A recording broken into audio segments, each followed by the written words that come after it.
গুন্দামিৰ বিৰুদ্ধে এই যাত্ৰা হ'ব অসম নামৰ মাজনীৰ বসুৱাৰ যাত্ৰা ৰক্ষা কৰাৰ এক যাত্ৰা। আমি দেখোঁ জয় আই অসম।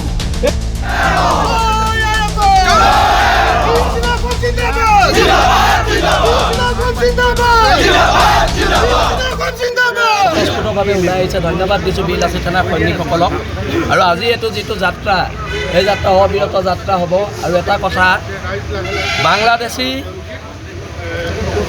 আজাদ চৌধুৰীক গ্ৰেপ্তাৰ কৰিব লাগিব। গ্ৰেপ্তাৰ কৰি জেললৈ পঠিয়াব লাগিব, ঘৰটো উচ্ছেদ কৰিব লাগিব। সেইকেইটা আমাৰ মূল দাবী, আৰু এই মূল দাবীকেইটা মানিব লাগিব। সি ইয়াত আহি যোৰহাটৰ দৰে সাংস্কৃতিক নগৰীত সি গুণ্ডামী কৰিব, আৰু অসমৰ খিলঞ্জীয়া মানুহে বহি চাই থাকিব। আৰু কেনেকৈ পাছপৰ্ট পালে, এই পাছপৰ্টৰ ওপৰত এখন উচ্চস্তৰীয় তদন্ত কমিটি গঠন হ'ব লাগে, আৰু পাছপৰ্ট জব্দ হ'ব লাগে। তেওঁ কালি যিখন জন্মৰ চাৰ্টিফিকেট দেখাইছে, সেই সময়ত কিন্তু এনেধৰণৰ চৰ্চা চলিছে। জন্মৰ চাৰ্টিফিকেট তেতিয়া ব্যৱস্থা নাছিলে, বাৰ্থ চাৰ্টিফিকেট। তেতিয়া স্কুলৰ চাৰ্টিফিকেটখনে আচলতে জন্মৰ চাৰ্টিফিকেট হয়। সেইখন বাংলাদেশত আনিছে।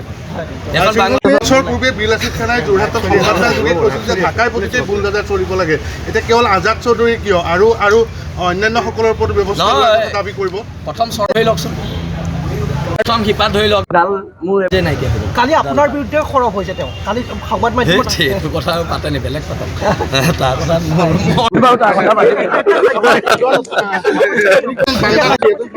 শৃংখল চলিয়াত পিটন দিবলগীয়া হ'ল, এনেকুৱা ধৰণৰ শব্দ প্ৰয়োগ কৰিছে। কি পিটন দিয়ে? আমি ভয় খাই আছোঁ। কালি আজাদ চৌধুৰী ভয়। এতিয়া যাত্ৰাটো আজি কেনেধৰণে আৰম্ভ হ'ব শৃংখল চলিয়াত? আজাদ চৌধুৰী ভয়ত আমাক গাঁতলি গোটেই লাচিদালৰ লাভ হয় নাই? দীঘলীয়া হ'বতো সংবাদ মেলটোকে সভাপতি আৰু মুখ্য সচিবে জনাব। কিন্তু এটা কথা, এৰেষ্ট কৰিব লাগিব, এৰেষ্ট কৰিব লাগিব দেই। এইটো কথা একদম চৰকাৰলৈ স্পষ্ট বাৰ্তা। এই নাটকবাজি কৰিলে নহ'ব। যদি দেশ জাতিক আপোনালোকে সঁচাকৈ ভাল পায়, এৰেষ্ট কৰিব। প্ৰত্যেক জিলাৰ পৰা সৈনিকসকল আহিছে আজি। আহিব, কাইলৈও আহিব, পৰহি আহিব, আহি থাকিব। ধাৰাবাহিক আন্দোলন, আৰু যেতিয়ালৈকে তাক গ্ৰেপ্তাৰ নকৰে তেতিয়ালৈকে আন্দোলন চলিব। প্ৰশাসনক 3 দিন সময় কিমান পালে দিছিলে? এতিয়া আৰু সীমা নাই। যিহেতু এৰেষ্ট নকৰিলে,